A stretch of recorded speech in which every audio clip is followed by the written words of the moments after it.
Jeppistä Jepulis ja tervetuloa jälleen kerran Kuidamanin kanavalle. Tänään mä näytän teille muutaman paikan, mistä voi heittää Nuken pihasavut. Aloitetaan tästä perinteisestä pasen vierestä, vähän niin kuin vanhoilla naavisavuilla. Tähän kuitenkin tuleminen vaatii sen, että mennään seinää päin, sitten otetaan hiipiminen ja mennään tuohon kulmaan, mihin se pysähtyy. Eli tämä asettelu tässä vaatii vähän enemmän reenaamista. Sitten heittopaikat on tuosta noiden ikkunapokien alareunasta ensimmäinen ja toinen.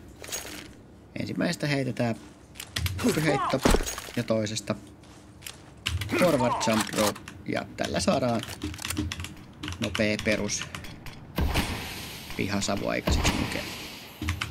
Niin kuin sanoin, niin tässä on tosiaan ongelmia on se, että tässä ei voi mennä niin kuin vauhdilla tohon, koska se hyppää tuosta kulmasta sivuun, vaan siihen pitää niin kuin mennä löytää oikeasti se kulma.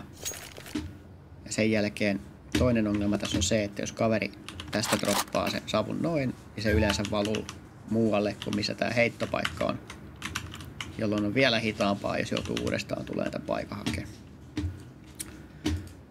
Mutta tästä samasta paikasta voi puolestaan taas sitten heittää myös semmoisen mainilurkkisavu, eli joka löytyy sitten tuolta vaijeria seinän kulmasta.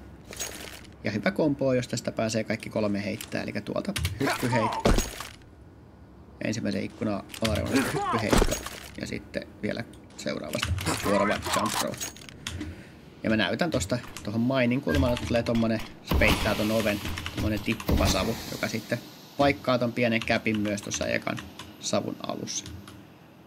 Siinä tommoset perus Nuken pihasavut. Ja sitten jos tätä haluaa lähteä reenailemaan tai jos on vaikka käynyt jo tuolla loppyssä todettu, että siellä on liikaa pitoa ja tulee takaisinpäin, niin tässä on itse asiassa parempi paikka pihasavuille.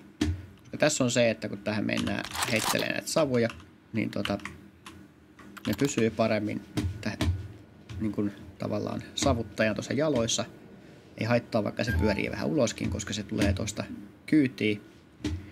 Niin tästä voi heittää pihasavut silleen, että heittää tosta hyppyheiton. Sitten ton kaaren puolesta välistä forward jump rope. Ja jos haluaa vielä pistää secrettiin, niin tuolta lähtee hyppyheitto. Jos nyt vaikka esimerkiksi olisi se yhden savun tarve, että secretissä on joku ja meillä on omia jo pihalla, niin tosta voisi heittää sinne. Mutta tästä pihasavun on tosiaan tonne ja tonne. Tuolla saatiin vähän secretissa tukea. Mutta tässä on jopa paremmat pihasavut. Tää tulee pykälän lähemmäksi mainin kulmaa ja tähän ei jää semmoista rakoa, mistä pääsisi ampuun sitten. Eli tosta kohtaa vielä pihasavut. Tosta hyppyheitto ja tosta puolesta välistä forward jump rope. Niin tässä on ehkä parhaat pihasavut, mitä mä tiedän tällä hetkellä. Jos niinku yksinkertaiset ja kaikki pystyy ne heittämään. Siinä. Ei muuta kuin treenailemaan ja Nuke haltuun ensi kerralla. Se on moro.